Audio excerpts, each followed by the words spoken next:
Kia ora koutou katoa. Today I will set out our plan for the next steps in our COVID-19 response, including how the country will step into the new traffic light system ahead of Christmas, how Auckland's boundary will change, and what's coming up next for the other core components in our management of COVID-19, such as community-based care and our testing and tracing regime. We are in a new phase in our fight against COVID-19. Delta is here, and we have changed our strategy to minimise the impact of it being present in our communities. Almost no country in the world has escaped Delta, and New Zealand has been no exception. But where we can be an exception is how well we minimise the virus and protect our people from it. In the beginning, we had the elimination strategy. That's because there were no vaccines and no medical treatment for COVID-19, and it was the best way to stop people getting sick and to save lives. Elimination and the alert levels have served New Zealand well. It delivered the lowest number of cases, hospitalisations, and deaths in the OECD, gave us sustained periods of days without restrictions, and a strong economy that sees GDP rising and unemployment falling to historic low levels. But it was never intended as a forever strategy. And as time has gone on, we have seen its limitations, and that vaccines do offer us the ability to change our approach. Delta has required that. Since it arrived in August, our approach had to shift to slowing the spread of the virus and driving up vaccinations as the best form of protection against COVID. 82% of New Zealanders are now fully vaccinated, compared to just 23% 3 months ago. And by mid-December, it's expected to be around 90%. That is phenomenal. And I want to thank New Zealanders and our health workforce for those rates. It means the decisive action in August to go into lockdown was also the right thing to do. It has undeniably stopped the spread of the virus that otherwise could have moved through the country very quickly. But that doesn't mean it hasn't been incredibly tough going. I know that people are tired from our COVID fight, particularly the people and businesses of Auckland and the Waikato. We now have the unique advantage, though, of moving into the next phase of managing COVID-19 with a highly vaccinated population and with a plan. Our plan is a simple one: to carefully reopen while continuing to protect New Zealanders' lives and livelihoods. Today, I will step out some key components of the plan. On November the 29th, Cabinet will confirm the decision to move Auckland into the new traffic light system. As we have already signalled, we expect that move to occur soon after Cabinet meets, and that Auckland will initially move into red, the highest level in the traffic light system. At that same meeting, Cabinet will confirm that the rest of the country will move into the framework at the same time as Auckland. With safety and minimising the spread of the virus in mind, I can also confirm that Cabinet will look to move those areas with lower vaccination levels into the traffic light system at red. This will add protections and hopefully also support an increase in vaccinations. As I said earlier in the week, the traffic light system is safer than the alert levels.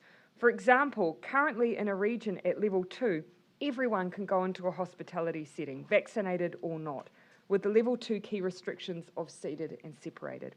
However, at red in the new framework, you will also have to be vaccinated, which adds an extra layer of protection. We have worked hard to get as many people vaccinated as possible. The response from New Zealanders has been incredible. As I've said, 91% first dose and 82% fully vaccinated.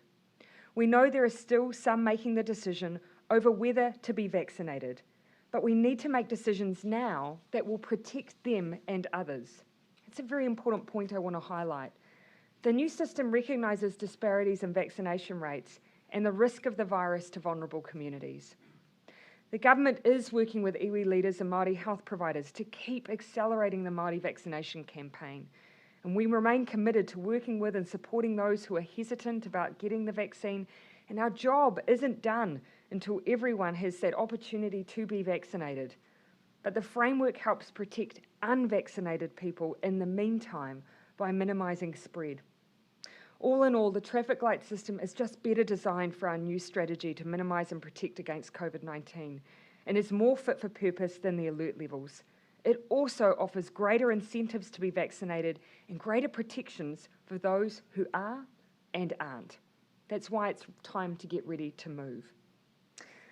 Aucklanders have faced restrictions for an extended period of time to keep the rest of New Zealand safe. But the time is coming to change the way it works. That's to allow all New Zealanders to reconnect with one another over summer as safely as possible. But also because, of course, we have high rates of vaccination now in Auckland also. Today, I can announce that from the 15th of December, people travelling out of Auckland who have either been fully vaccinated or have a negative test 72 hours prior to departure will be able to leave Auckland and visit other parts of the country. This means you'll be able to enter or leave Auckland for any reason. The requirement to be tested or vaccinated before departure will be in place for the core summer period of the 15th of December to the 17th of January. As always, police will have the operational discretion on the enforcement of these rules. It is intended that people breaking the rules will face an infringement fine of $1,000.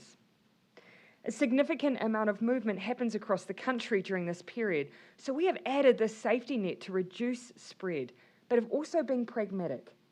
We set, for instance, drink driving laws with penalties, expect them to be upheld, and police undertake in those cases random spot checks on our roads to ensure that they are. We'll take the same approach here. Now, on the northern boundary and the gateway to Northland, the police will work with iwi to ensure people can move, but also that the people of Northland have confidence in the checks that are in place. Checks for travellers out of Auckland Airport will be done at check-in. As you know, Air New Zealand have also made a vaccine certificate or test a requirement before you fly, and these requirements begin before the 15th of December also. We will also be enabling inter-islander ferries to require proof of vaccination or a negative pre-departure test in order to travel between Wellington and Picton. As you can see, we have given special consideration to the South Island.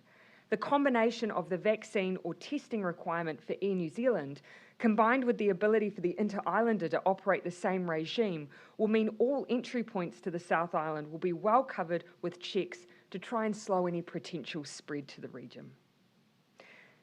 This overall represents a significant shift for New Zealanders, but we have a plan, and you can build your own plan too. Get your vaccine and your vaccine pass ready and continue to follow public health guidance. Cabinet is making a number of decisions in the coming weeks that are about preparing for the shift to the traffic light framework. Earlier today, Minister Hipkins provided details on how people can access their My Vaccine Pass. The Vaccine Pass is your ticket to summer and is essential under the traffic light system, so you can get ready and prepare by downloading it today, and we are aware that over 60,000 people have already done so since 9 a.m. this morning. Minister Little, Sepuloni and Verrill will set out how testing, contact tracing, care in the community and social support will be provided for those who may be infected with COVID-19. With fewer people needing hospital treatment because of vaccination, it's important that the model of case identification and community care is robust to ensure everyone is well looked after and that we reduce the risk of onward spread. We'll also release detailed individual sector guidance for the new traffic light system. This has been worked through in detail over the course of many weeks in consultation with different sectors in preparation for the move to the new system. In closing, I thank New Zealanders for their ongoing efforts to rise to the challenges of this pandemic. We adopted some of the most stringent tools to eliminate the outbreak of the virus, and we succeeded. Our alert level system helped us to avoid the worst of COVID-19, allowing us the ability to vaccinate our people before Delta reached many. We now have an updated plan to protect ourselves over the next stage of the pandemic, starting with high vaccination rates, My Vaccine Pass, and our new framework. It has been 2 years of constant change caused by COVID-19, but we've had a plan and it's carried us through. And while this may be one of our toughest periods to date, we are well set up with our new plan to carry us through to the next stage. While I know there will be some who will think our moves too fast, others too slow, I have no doubt that this is the best plan to keep us safe and allow us to connect once again with friends and loved ones, and to ultimately transition us safely to a new way of managing COVID-19. We're now happy to take your questions. Prime Minister. And I'll ask Dr. Bloomfield to join us just in case there are other questions that relate to health advice. Prime Minister. I'll come to Jessica, then Jenna, and then I'll come to you, Barry. Prime Minister, it's still a month before people will be able to move around, Correct. particularly Aucklanders. Why do you feel like you're able to predict that far out in advance, and why would it not be sooner? Well, look, two reasons. Our view is that we do need the entire country to be in the COVID protection framework, our new system for protecting New Zealand in this next phase of COVID-19. This gives us the time to implement that new system and for New Zealanders to become familiar with it.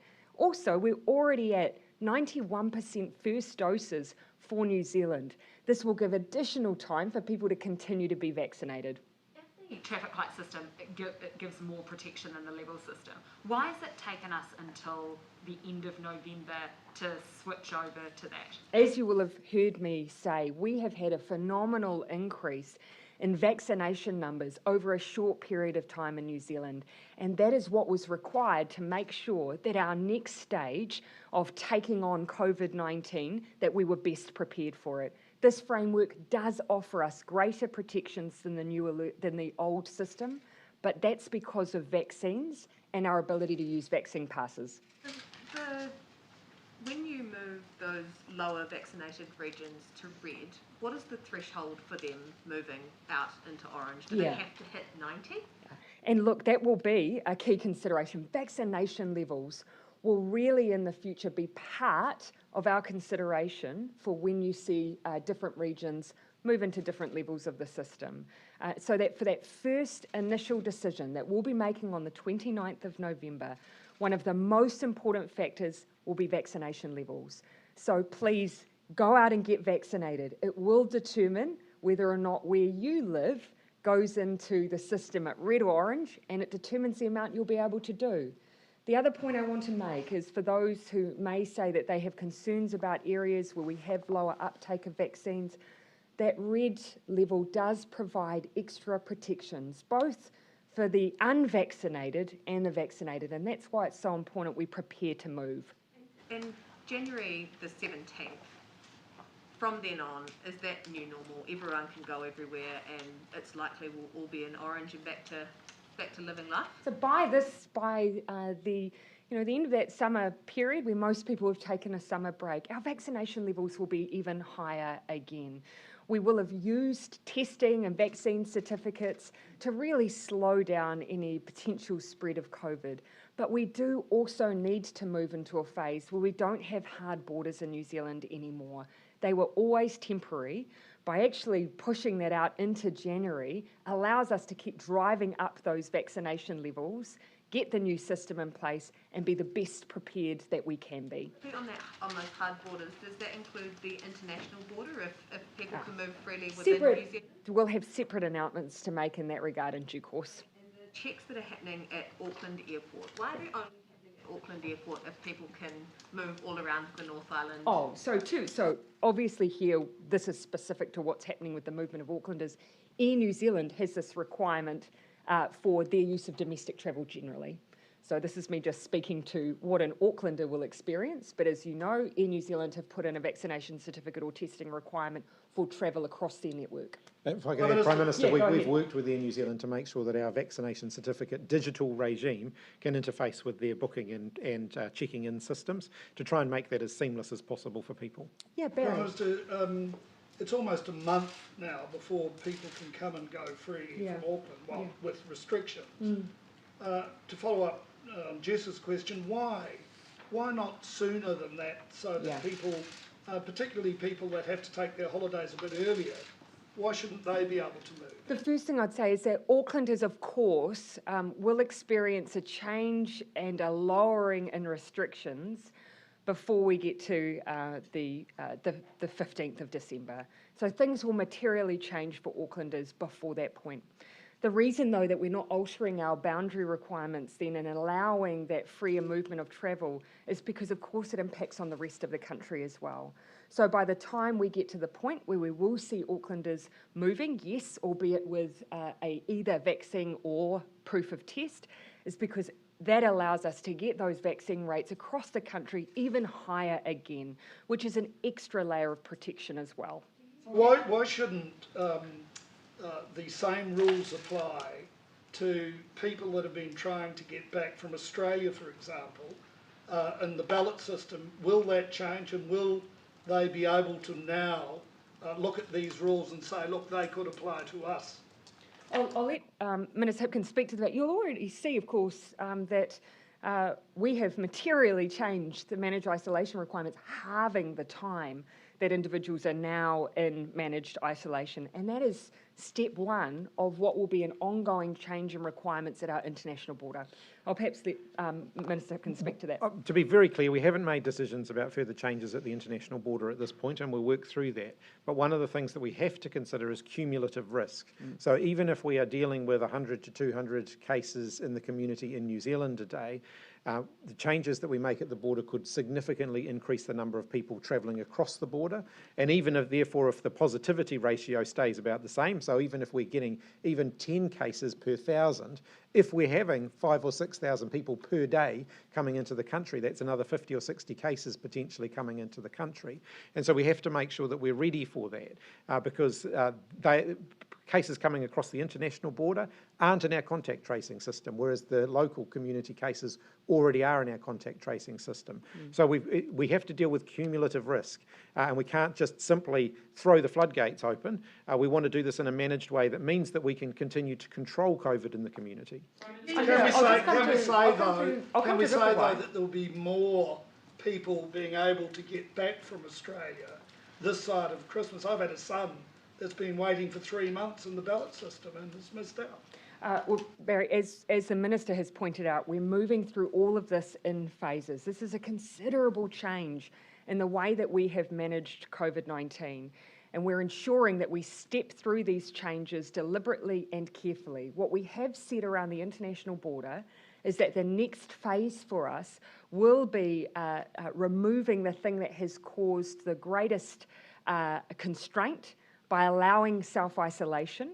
What we need to do is release in the near future the dates at which we consider that we'll be able to safely apply. But it will, of course, affect tens of thousands. That's why we need to be cautious. Have you modelled for Māori case numbers when making this decision today? We have, I've seen other commentary, but I've not received specific breakdown by ethnicity. But as I say, we did in September receive modelling that demonstrated to us that high vaccination rates, combined with public health measures, combined with ongoing measures at our border, is the best way to reduce the impact of COVID-19, and that is exactly what we have designed. Considering the comorbidities that already exist, the underlying health conditions in Māori communities, wouldn't it just be 101 to ask for the effects on those vulnerable communities? Well, of course, our modelling takes into account the impact of a COVID outbreak on New Zealand, including vulnerable communities. So that is essentially, our modelling may not be able to give a breakdown by ethnicity, but of course the modelling we do on our outbreak as it stands is telling us the impact it's having. I think the point I need to come back to, though, is that is the reason to move into this new framework. We have greater protections by being in this framework than we do our current one, because our current one was not designed for the realities of vaccination and Delta. We need to use those tools, and this protection framework allows us to do that. I'll let you finish, Dr. White. Sorry, just a question for Dr. Bloomfield. John Tamihiri says that the Ministry of Health is sabotaging the ability to vaccinate more Māori. Does he have a point, and what's your response? I don't think we're sabotaging anyone from vaccinating more Māori. In fact, we're seeing Māori rates increase by the day, which is great. We're still seeing good numbers of first vaccinations, and for Māori specifically, both first and second vaccinations. I think the way that we are releasing data, including to John Tamahere's organisation, is supporting those efforts. And in the briefing we did yesterday for media, one of our people, Tamati, did, I think, a very nice explanation of the ways that is happening on the ground, including the way those data are being used to facilitate that. Do you have a threshold for those regions with lower vaccination rates initially for them to go into red or orange? Have you said that? Yeah. Well, what we've indicated, of course, is we have all the way through been trying to drive vaccination rates up to the 90% mark. So you can make an assumption that if you're sitting underneath 90, that you'll be in consideration for red. We are going to be pragmatic about the decisions that we make, but that is a fair assumption to make at this point. Ultimately, though, we'll use the latest data that we have on the 29th of November to make those individual decisions. But it's another reason to go out and get vaccinated or to follow up on your second dose. Also, vaccine certificates. We're going to have a lot of people presenting to businesses and other areas with vaccine certificates. Yep. What's the compliance going to be in terms of help for businesses and who are going to have to enforce these rules, and as we've seen in some cases with some pretty aggro customers? Look, in terms of a lot of hospitality businesses are not unfamiliar with this, so they have to do checks at the moment around age, for example, and so they have systems in place to do that. We will be extending the vaccine certificate requirement to businesses that aren't as accustomed to doing that, though, so cafes and so on. Age checks are completely different from a mandatory vaccination for entry, and as we've seen, there are do you mean just in terms of the number? Keeping in mind, we've had a scanning requirement now much more broadly than we're applying this. So we have thought carefully about where the vaccine certificate is applied.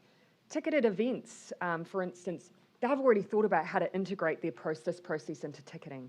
We haven't applied a requirement for retail because we've taken into account the idea of, for instance, a sole operator trying to check a vaccine certificate and serve customers being very difficult, and it's a lower risk environment. So we have thought carefully about its application. You are using it in businesses and places where people spend longer, where they're more likely to have reservations or contact with people right up front to enable a more seamless process. In terms of enforcement, do you want to cover that off? Look, the police, of course, are available to provide support around enforcement, and they've been involved in this process and the discussions around this process, so they know what's coming, and they will certainly be there.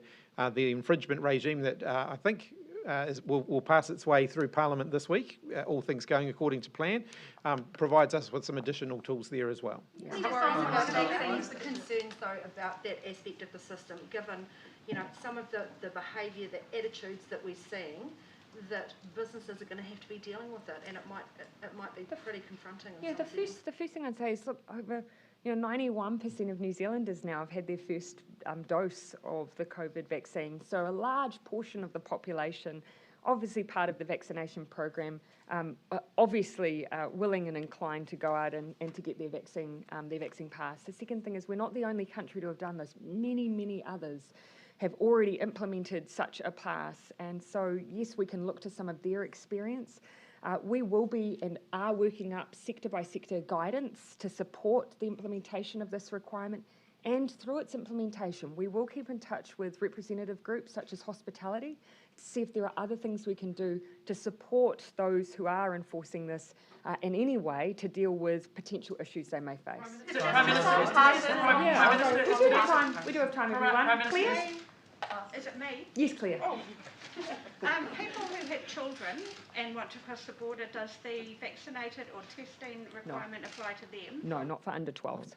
Not for under 12s. And what about, how will you handle the pressure on the testing system in the lead up to Christmas especially, because there's still more than 100,000 unvaccinated adults in Auckland? Yeah.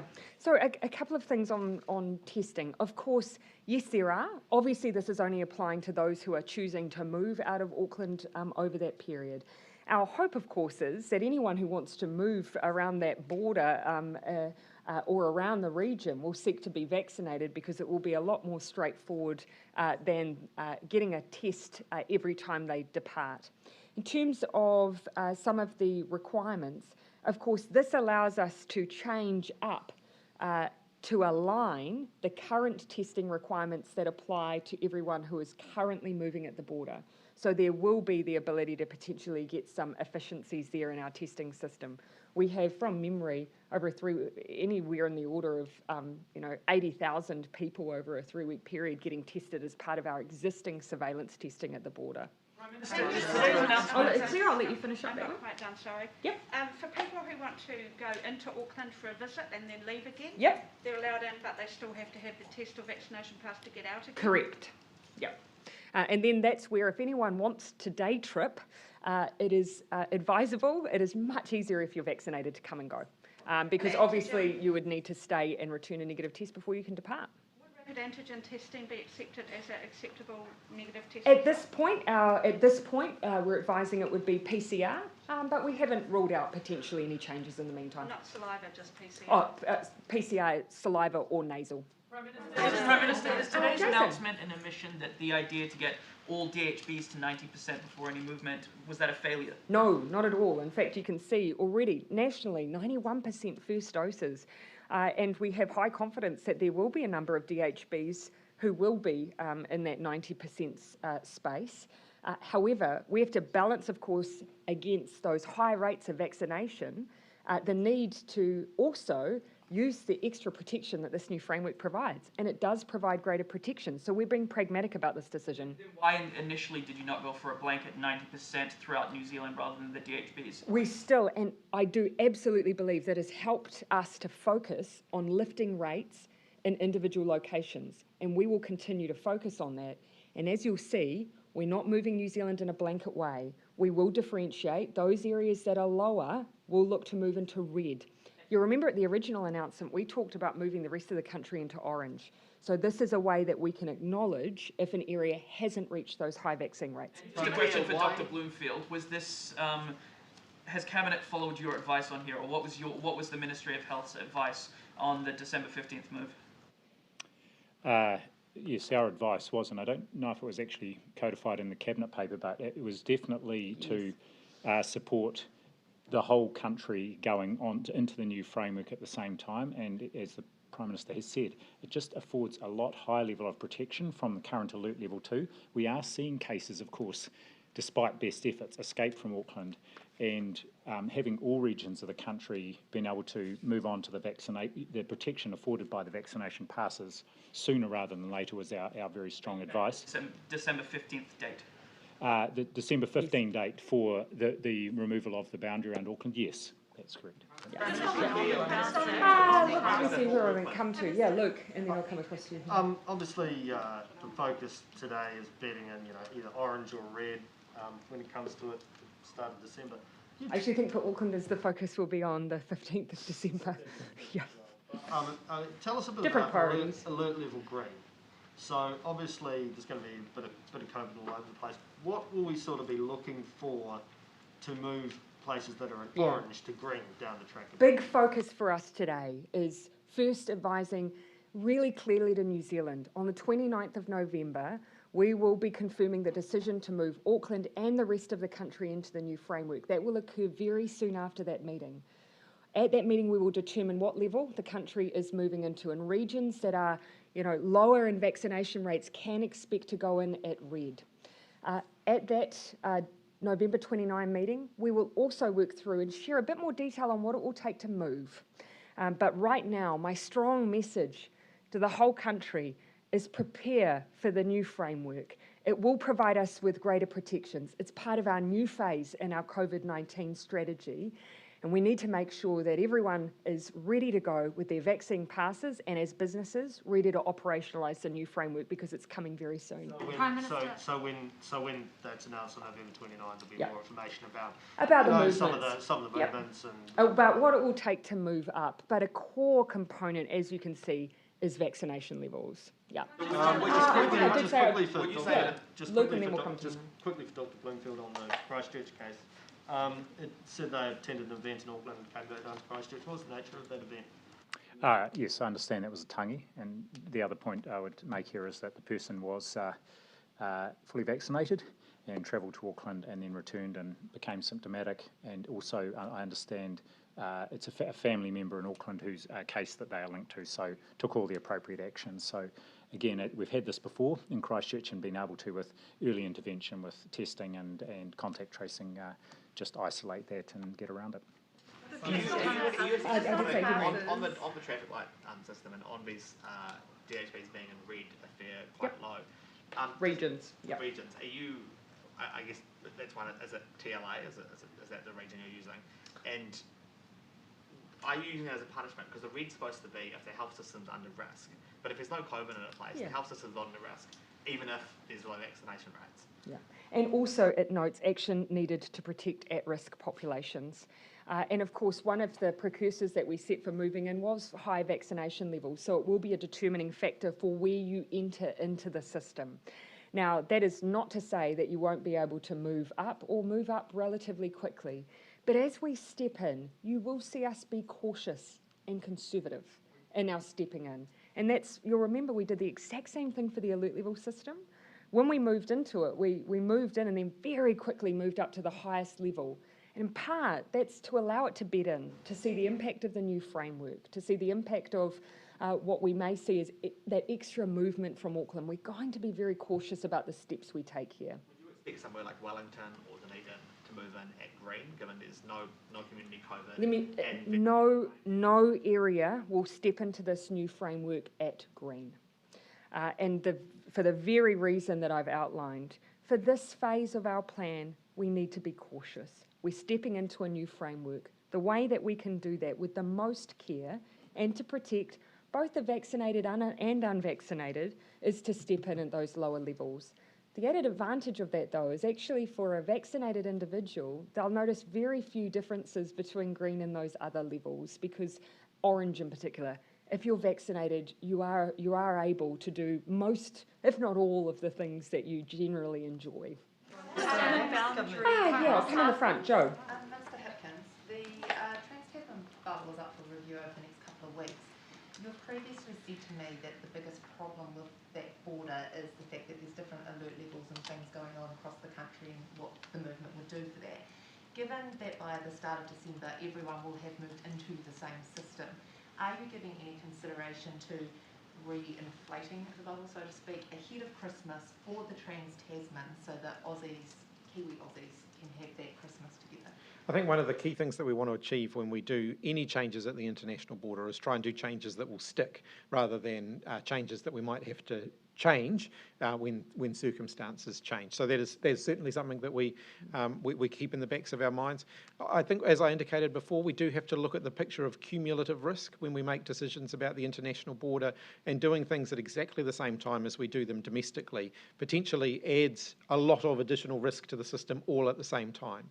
And so I think that people should expect to see things stepped out carefully so that we can keep control of the situation rather than do things all at once, which means potentially we don't. Can you just make it clear for people then now and say that the trans-Tasman bubble's effectively being moved into the first quarter of next year with all the rest of the vaccinated travel, and just so that people don't have that hope factor? Look, Cabinet hasn't confirmed a decision about that, but I think it wouldn't be unreasonable for people to expect that there's not going to be significant change there until early next year. And we've actually consistently said that. We've said the next stage is home isolation, and we've indicated the first quarter of next year, but we know people want dates. We're looking to provide that level of detail before the end of the year. So we will give that level of detail. That first quarter that you have indicated, can you give any clearer time frame? That's what I just said. We are going to look to provide more specificity.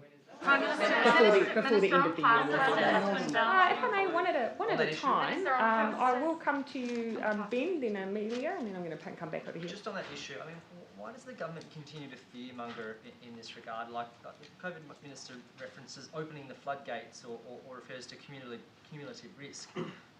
The argument isn't for a broad opening of borders, it's to allow New Zealand citizens who are fully vaccinated and can prove it to come home. So look, no one is fear-mongering. What we're simply describing is the reality of what we will need to manage now into the future, because as the Minister has said, we don't want a situation where we make a change that we then have to move backwards on. We want to keep making safe and steady progress. So we have looked at all of the evidence and advice, and you'll see in many other countries around the world, they are moving back into extra restrictions, including using their border. And it is fair to say that means that when we step into it, we do have to consider scale. Returning citizens, permanent residents, will be in the tens of thousands a week.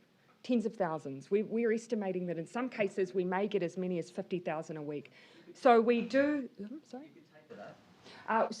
Well, of course, there's many factors to consider around just equity issues for individuals travelling from different regions. We've considered a range of options. We know we need to give specificity, but we also want to give that certainty that it will stay. We'll look to give that greater detail before the end of the year. I'll give you a last one there, Ben, and then I'll come back to a few. I will just let Ben ask that last question, then we'll come to Amelia, and then we'll finish up over in this corner. MBS said they wanted some time to assess how the new system to the 7-day quarantine system would be until they reveal how many more places are. Do you have any initial indication how many places might be released before Christmas? Because it is a smaller number of people that are seeking the ballots each time. I do just want to make clear, there's a couple of things that inform that. I don't have an estimate of the number at this point, but there are a couple of things that determine that. First of all, to be very, very clear, by halving the stay time, you don't double the number of rooms that are available, because you've got the buffer time at the end of the stay where the rooms have to be cleaned and turned around, and you effectively double the amount of time that rooms sit empty because of that turnaround time between bookings and so on. And there's the inefficiencies that get built in by having shorter stays as well. And then, of course, we've converted some of our facilities into community MIQ facilities as well. So we're working our way through that process. There will be further voucher releases, though. Amelia. Thank you. Minister, could you please clarify just on the Vax passes, when will the verification app for businesses be available to download, and will it be free? And then also, when will boosters appear in the app, and sort of can you go through the detail of that? So the verifying app is in development at the moment. It's just about done. I think they're going through their final trials of that, so it will be within the next couple of weeks. That will be available. You don't have to use it though. Yeah, and so the system itself will work without the verifier app, but it's an additional tool, and that will be available. And the second part of your question, which was about booster shots, we haven't made decisions on requirements around booster shots at this point, although I do envisage in the future they will be built into the system. Each certificate is for 6 months, so when people come to renew their certificate, at that point it will be very clear how we've built boosters into those requirements. About the younger or the older New Zealanders who don't have an email address and don't have a smartphone, have you given them any Lots of consideration? A lot of consideration. So there is an 0800 number live today, which means that they can phone up, they can be either talked through the process, or they can request a certificate to be sent to them. I know that for a number of older New Zealanders, that's actually going to be their preference, is to get that hard copy sent to them. And we're also looking at walk-up options as well. I haven't got details on that today, but the ability for people to go to places in order to get their certificates printed. 12-year-olds can't call the 0800 numbers though, and it's not really safe for them to be walking up. Their family members can though, and we have, of course, within your app passbook, you've got the ability to have within your passbook your family members' COVID passes as well. Okay, so I'll come back over in this corner. Mark. Is part of the reason that the Auckland boundary, there won't be a hard boundary around Auckland from mid-January, because you expect COVID to be not just in Auckland but everywhere else in New Zealand as well? Look, we've always said that part of the COVID protection framework is that we won't be utilising hard borders in the way that we have had previously. And so this is an acknowledgement that actually Auckland has done incredibly well for what will be going on 4 months to maintain that border and to reduce and slow the spread of COVID. But it was never intended to be a part of the long-term management of COVID-19. Expectation or any modelling that indicates case numbers, hospitalizations that you expect to see, over the summer and into next year as a result of the whole country moving to the checkpoints? I'll perhaps pass to Dr. Bloomfield. These things are very, as you can imagine, very difficult to model and predict. But I'll hand over to Dr. Bloomfield. 2 things here. One is I know that DPMC got some modelling just in the last day or 2, which I haven't actually even seen yet, to look at, and that's looking on patterns of travel of people in and out of Auckland, and where people are most likely to go to, because that will be a significant determinant of where there might be cases. But the second thing, of course, is that the modelling changes almost on a day-by-day, certainly weekly basis, depending on the number of cases and where they are in the country. So it's updated very frequently. Yeah, but ultimately the decisions that we've made have been all with a view to prevent and slow. So the extra requirement of vaccine certificates, testing, all extra layers of protection in that regard. Now we have just over 5,000 contacts or close contacts that we've identified. Yep. About a third of those haven't received a call from tracers. Nearly half have yet to get a test or return a test result. If you'll forgive me if I can't speak to some of the details of the metrics. I usually have a report on those with me, but I'll ask Dr. Bloomfield. Yeah, just two comments there. The first is because of the larger number of cases each day, most of those ones that haven't yet been contacted are ones that have just recently come into the system.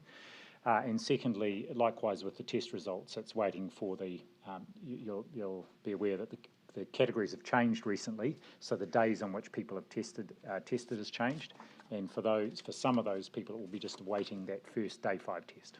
I'm confident that contact tracing will be able to hold up under a higher caseload in the future.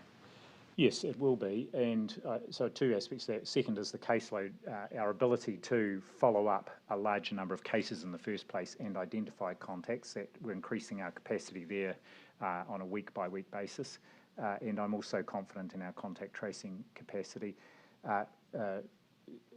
acknowledging again that the way we're using it has shifted to be very much focused on those very close contacts.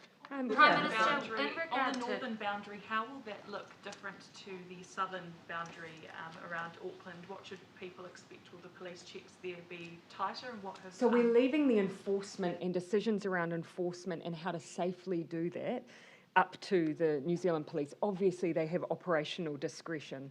But what we do know is that the police will speak and work with the local community in Northland to ensure that we get that balance between people being able to safely move, but also acknowledging that in that region where we do have lower vaccination rates, we want to ensure as much as possible that we have good compliance. So is it possible that, should people expect more frequent checks from the police at the boundary there? They can expect that we are particularly mindful of low vaccines there, and that is lower vaccines currently in that region. But we are going to leave it up to the police to work with the local community on their enforcement practices there. We do have obviously another 4 weeks for them to work that through. You say that the country will move to the traffic light system soon after. Yep, as will Auckland. On November 29th. Correct. What does soon after mean? Is that going to be like the typical 24 or 48 hour grace period that we've seen? I think many New Zealanders are familiar with the way that we've moved in the past after decision making. Of course, we're wanting to give people sense of direction so they can plan for that, and we are doing that while still giving the ability of Cabinet to make those final decisions on the day. Yeah. Vaccines for 5 to 11-year-olds. Dr. Bloomfield, you just said in the Health Committee that it could be a matter of weeks for MedSafe to collect that data for ministers to sign off. Are you guys wanting those vaccines to be rolled out before the Auckland border opens? We don't decide. Mm-hmm. No, it won't be quite that quick. So the question I was asked was around information that it would be the middle of next year before MedSafe made a determination. My latest information is it will be a matter of weeks, likewise our technical advisory group. And then there's a process to go through of getting Minister's approval. And also then, of course, we have to make sure we've got the vaccine, and we are planning for both receiving the vaccine and then being able to roll it out. But it won't be starting before the Auckland border boundary finishes. Nor have we made any decisions with the assumption or on the basis that that would occur. So with the vaccine Jessica, and then I'm going to come here to Janae, John, and then I'm going to finish with Bernard. Prime Minister, with the vaccine pass, why is there that function to be able to share that with someone else? And are you worried that that will mean people will just borrow someone's vaccine pass?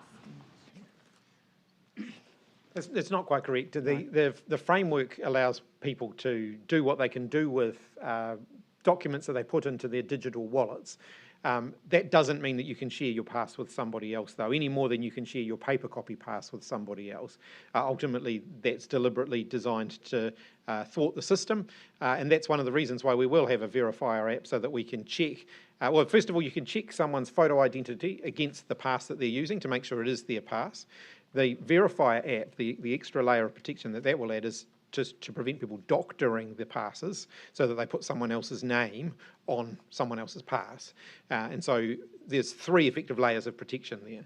Essentially, all we're saying is that a parent, of course, can support their children who are 12 plus with their identity documents, because most 12-year-olds don't necessarily carry a wallet or have a smartphone. And actually, it was also an issue for the disability community as well, that people who are supporting people with disabilities can carry the passes of themselves and the people who they're supporting as well. So on the Masterton case, we have heard that it was a member of the Killibees who went to a tangi. Can you give us a few more details on what you've been able to learn about that particular outbreak? I don't have any more detail.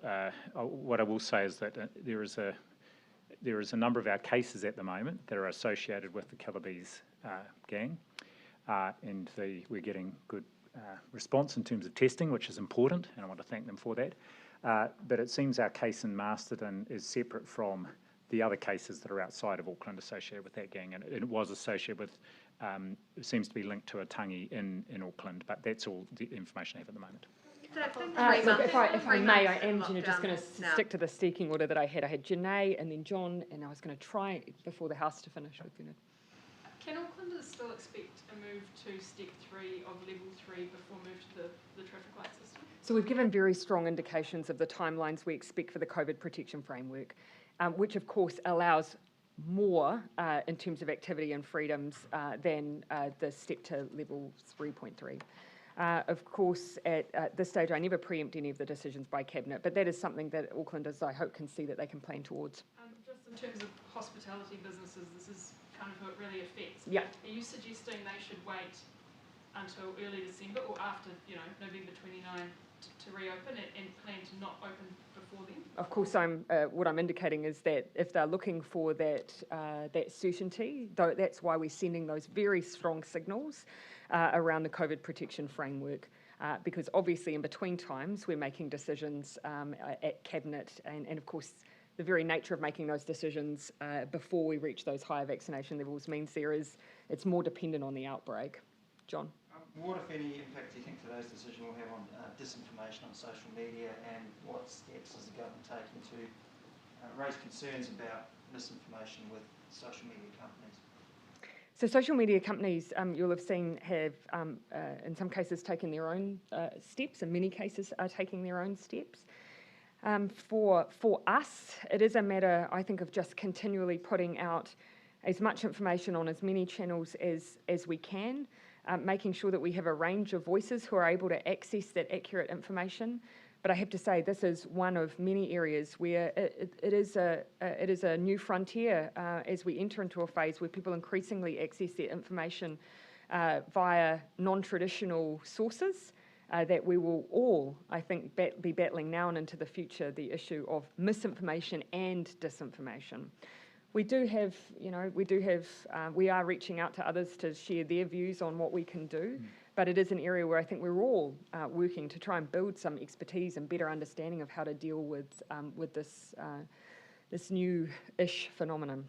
Minister, on the issue of mandates, what can you say to hospitality, retail, who are looking for legislative protection or government direction so that they can use these certificates and look to open after 29th? Well, there we've given absolute clarity for hospitality or those areas where vaccine certificates are part of the framework, and that they are expected to or will be using them.